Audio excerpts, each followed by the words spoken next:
Amerika Serikat, siapa yang tidak merasa takjub dengan negara adidaya tersebut? Atau bahkan mungkin ada di antara kalian yang bermimpi untuk pergi ke sana. Namun tahukah Anda? Semenjak banyaknya konflik yang terjadi beberapa waktu kebelakangan ini, banyak orang Amerika atau bahkan orang Barat pada umumnya, sudah mulai merasakan betapa busuknya tinggal di sana. Ya, bukan tanpa alasan, banyak dari mereka mulai menyadari bahwa hidup di sana seringkali terasa seperti berlari tanpa garis finish. Penghasilan memang tinggi, namun tahukah Anda? Biaya hidup mereka bisa mencapai 5 kali lipat lebih tinggi dari pemasukan yang mereka dapat, dan sudah banyak bule di sana yang mengeluhkan hal ini. I feel like it's getting to a point here in America where they're literally making it impossible for any of us to be able to survive. It doesn't really matter how many jobs you work, how many side hustles that you have, how many streams of income that you have coming in. It literally feels like, it's kind of at a point where nobody can get ahead. People are struggling out here. People can't pay their bills anymore. People are literally living on a prayer, not really knowing how they're going to make it to like the next month. And it feels like every day that we work, we're working for less money. People don't know like where their next meal is going to come from, if they're going to have a roof over their head next month. And it's almost like there's so many people that are literally living in fear that, they're willing to do whatever it takes so that way they don't become homeless. And I feel like they're making it increasingly difficult for us to just be able to live and to make it without having to sacrifice all of our time. And then there's people out here that'll literally blame us for a systemic issue, try to tell us it's all our fault that we're in the position that we're in. But I personally feel like Gen Zs and millennials are the hardest working generation that there is. I feel like the previous generations didn't really have to sacrifice as much of their time as we do.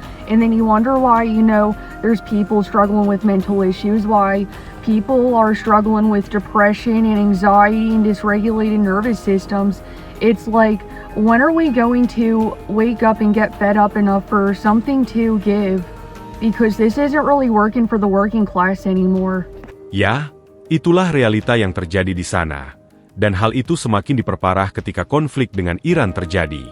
Mereka tidak hanya bergelut dengan tingginya biaya hidup, tapi mereka juga bergelut dengan tingkat keamanan yang semakin memprihatinkan. Kita semua tahu, Amerika atau negara barat pada umumnya adalah negara bebas, tidak perlu beragama, tidak perlu mengambil nilai-nilai agama. Semuanya berjalan atas dasar kehendak dan logika semata. Hasilnya, kita bisa melihat sendiri betapa carut-marutnya tingkat keamanan serta pemikiran orang-orang di sana. Dari sini, banyak bule yang sudah mulai sadar betapa busuknya kehidupan di barat. Lalu bagaimana dengan negara kita? Untungnya, meskipun negara kita tidak sempurna, di sini, hidup tidak harus selalu mahal untuk bisa terasa layak. Dengan penghasilan yang relatif biasa saja, seseorang masih bisa makan enak setiap hari, punya tempat tinggal yang nyaman, dan bahkan masih punya waktu untuk bersosialisasi. Dan uniknya, banyak bule justru malah mulai merasakan bahwa ternyata hidup di Indonesia itu enaknya bukan main. Indonesia is the most beautiful country in the world, and I'll tell you why. Number one, the people. The people are extremely friendly. The people are extremely loving. Number two, the quality of life. Like if you're a Westerner and you make money online, you can live a very, very good life for not a big cost. And I'm not saying Bali's cheap, but if you live anywhere else in Indonesia, it's a lot more affordable. Number three, the environment, the nature. I mean, look at this. I'm just walking a few minutes away from my house, and the rice fields, beautiful. Palm trees, it's beautiful. And number four, what else?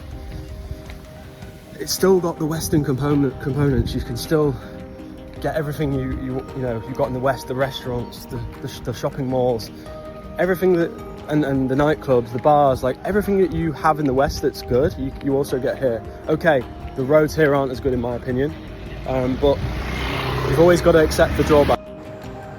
A lot of people in the comment section assume that I moved to Indonesia because it's cheaper, but I literally couldn't care less about that because all I was doing with my money was booking flights and hotels for Indonesia. Like, I'm not even kidding. So I had great working conditions, great salary, but all I could think of is going to Indonesia. So what's the point? If Indonesia is what makes me happy, what's the point of having a good job and a good salary? So I quit my job in Switzerland and came here knowing that I would make 10 times less money. And I'm really okay with that. Like, I don't care. Dari sini kita bisa mengambil sebuah kesimpulan. Negara barat seperti Amerika yang selama ini kita impikan, ternyata menyimpan sebuah kekacauan yang tidak kita duga-duga. Tidak adanya prinsip agama, serta kebebasan yang selalu dijunjung tinggi, ternyata membuat kehidupan menjadi kacau. Sementara Indonesia, dengan segala kekurangannya ternyata masih menawarkan keseimbangan hidup yang lebih manusiawi. Dan ketika melihat semua fakta tersebut, masihkah kita mengagung-agungkan negara barat? Silahkan tulis di komentar.